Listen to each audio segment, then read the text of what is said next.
नमस्कार. आज गेल्या 70 वर्षापासूनचा प्रश्न, आज मराठा आरक्षणाचा प्रश्न हा आज मार्गी लागला आहे, निकाली लागला आहे.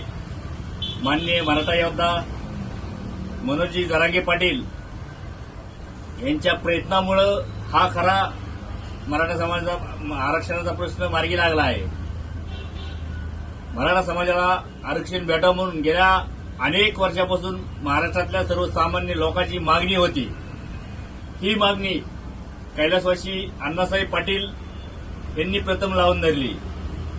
त्यानंतर 1982 साली त्यांनी मराठा समाजाला आरक्षण न दिल्यामुळं त्यांनी स्वतःवर गोळी झाडून घेतली. त्यानंतर तीच मुवमेंट 1982 पासून लोकनेते आमदार विनायकरावजी मेटे साहेब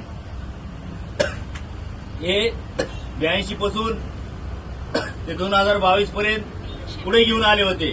सरकार कोणतंही असो, सातत्याने रस्त्यावरची लढाई त्यांनी लढले, कोर्टातली लढाई त्यांनी लढले, विधान परिषद असो, अधिवेशनात त्यांनी प्रश्न उपस्थित केले.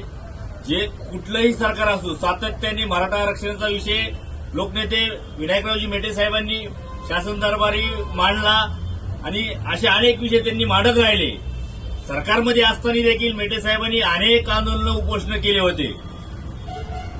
आज खऱ्या अर्थाने मेटे साहेबाला श्रद्धांजली, मराठा आरक्षण भेटल्यामुळं खरी श्रद्धांजली ठरेल.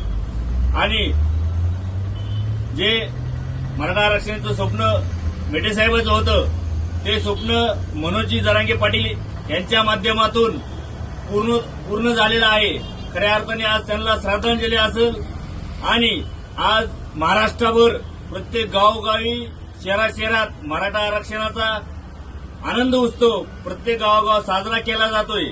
हा आनंद उत्सव आम्हीही देखील आमच्या आत्ताच मुंबईहून आम्ही सर्वजण आलो, आत्ताच आमच्या कॉटन इंडिया हाऊस समोर आनंद उत्सव साजरा केलेला आहे.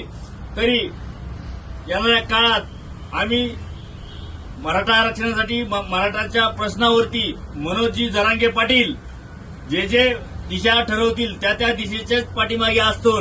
म्हणून एक मराठा कोटी मराठा.